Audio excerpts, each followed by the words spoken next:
Sir మీరు partial replacement సర్జరీలో specialist అని విన్నాము. అసలు ఆ పేరు వినటానికి నాకైతే కొత్తగా ఉంది సార్. ఏంటి సార్ అసలు? ఇది కొంచెం న్యూ టెక్నిక్ అండి. టోటల్ రిప్లేస్మెంట్ అని వినుంటారు మీరు. నీ రిప్లేస్మెంట్ అనేది మోకాల్ మార్పిడి సర్జరీ. బేసిక్గా మోకాల్ రిప్లేస్మెంట్ ఎందుకు చేస్తారో ఫస్ట్ ఎక్స్ప్లెయిన్ చేస్తాను. ఇది మోకాల్ జాయింట్, ఇది పైన ఎముక, ఇది కింద ఎముక, రెండింటికి మధ్యలో ఈ గుజ్జు ఉంటుంది, దీన్ని కార్టిలేజ్ అంటాము. ఇది ఉండడం వల్ల బోన్స్ రబ్ అవ్వకుండా మంచిగా ఫ్రీగా నడుస్తాం. ఏజ్తో పాటు ఏమవుతుంది, వయసుతో పాటు మెల్లమెల్లగా గుజ్జు అరిగిపోయి ఇట్లా కనిపిస్తుంది అనమాట. కంప్లీట్గా అరిగిపోయి రఫ్ అయిపోతుంది. దీనికి మధ్యలో 4 స్టేజెస్ ఉంటాయి. ప్రతి స్టేజ్లో గ్యాప్ కొంచెం తగ్గుతూ వస్తుంది. 4th స్టేజ్లో గ్యాప్ ఉండదు, బోన్స్ రబ్ అయి పెయిన్ వస్తుంటుంది. ఆ స్టేజ్లో వస్తారు చాలా మంది మా దగ్గర. 3rd స్టేజ్ వరకు ఆపరేషన్ అవసరం లేదు, ఎక్సర్సైజ్లు మెడిసిన్స్ అవన్నీ హెల్ప్ అవుతాయి. 4వ స్టేజ్కి వచ్చేసరికి ఆపరేషన్ తప్పనిసరి. దాంట్లో ఏం చేస్తాము, అరిగిన పార్ట్ తీసేసి కొత్త జాయింట్ వేస్తాం. దీన్ని టోటల్ నీ రీప్లేస్మెంట్ అంటారు. ఇది వేయడం వల్ల గ్యాప్ వచ్చేసి మళ్ళీ ఫ్రీగా నొప్పి లేకుండా నడవగలుగుతారు. దీన్ని టోటల్ నీ రీప్లేస్మెంట్ అంటారు. కొందరికి మొత్తం జాయింట్ అరగకుండా ఓన్లీ లోపల సైడే అరుగుతుంది అన్నమాట, ఈ పార్ట్. ఇదంతా బాగానే ఉంటుంది, మళ్ళీ ఎక్స్రేలో ఈ గ్యాప్ అంతా మెయింటైన్ అయి ఉంటుంది, ఇక్కడ గ్యాప్ తగ్గుతుంది. అలాంటి సిచ్యువేషన్లో ఓన్లీ పార్షల్ జాయింట్ అరిగినప్పుడు టోటల్ జాయింట్ ఎందుకు రీప్లేస్ చేయడం అని చెప్పేసి ఒక టెక్నిక్ వచ్చింది, పార్షల్ నీ రీప్లేస్మెంట్ అనేది.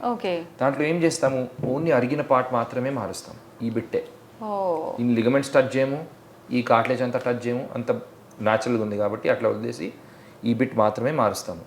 దీనికి డిఫరెన్స్ చూడండి, ఇది టోటల్ రీప్లేస్మెంట్, ఇది మొత్తం జాయింట్ మార్చాము, ఇది ఓన్లీ ఆ బిట్ మాత్రమే మార్చాము. ఎంత డిఫరెన్స్ ఉందో చూడండి. సో దీనికి అడ్వాంటేజ్ ఏంటంటే చాలా తక్కువ బోన్ని కట్ చేస్తున్నాము, లిగమెంట్స్ కట్ చేయట్లేదు, అండ్ ఫాస్ట్ రికవరీ ఉంటుంది, చిన్న ఇన్సిషన్ ఉంటుంది కంపేర్ చేసుకుంటే, అండ్ విదిన్ 1-2 వీక్స్ వాకర్ లేకుండా నడవగలుగుతారు, అండ్ న్యాచురల్ ఫీలింగ్ ఉంటుంది జాయింట్ది. ఇది కూడా చాలా బ్యూటిఫుల్ రిజల్ట్స్ వస్తాయి, కానీ కొంచెం టైం పడుతుంది. అండ్ ఆబ్వియస్లీ ఇది కొంచెం ఆర్టిఫిషియల్ జాయింట్ అని కొన్ని రోజులు అనిపిస్తుంది. అందరికి ఇది కుదరదు, మళ్ళీ కంప్లీట్గా అరిగిపోతే కంప్లీట్ జాయింట్ వేయాల్సి వస్తుంది. సో చాలా మందికి ఓన్లీ హాఫ్ జాయింట్ అరిగినప్పుడు పార్షల్ రీప్లేస్మెంట్ చేస్తాం. అంటే ఇది స్టార్టింగ్ స్టేజెస్ లో వస్తే, నాట్ రియలీ స్టార్టింగ్ స్టేజ్ అండి. ఇట్స్ మోర్ ఆఫ్ ప్రతి పేషెంట్ కి ఆర్థరైటిస్ ప్యాటర్న్ కొంచెం డిఫరెంట్ ఉంటుంది. కొందరికి ఫోర్స్ అంతా లోపల సైడ్ పడుతుంటుంది, కొందరికి మొత్తం జాయింట్ మీద పడుతుంటుంది, అట్లా అన్నమాట. అంటే బాడీ వెయిట్ ని బట్టి ఎఫెక్ట్ అవుతుంది. యూజువల్ గా బాడీ వెయిట్ ఎక్కువ ఉంటుంది, యూజువల్ గా మొత్తం జాయింట్ అరిగిపోయి ఉంటుంది. సో యూజువల్ గా థిన్నర్ పేషెంట్స్ లో ఇట్లాంటిది కుదురుతుంది, యూజువల్లీ. ప్రతిసారి కాదు, but most of the time.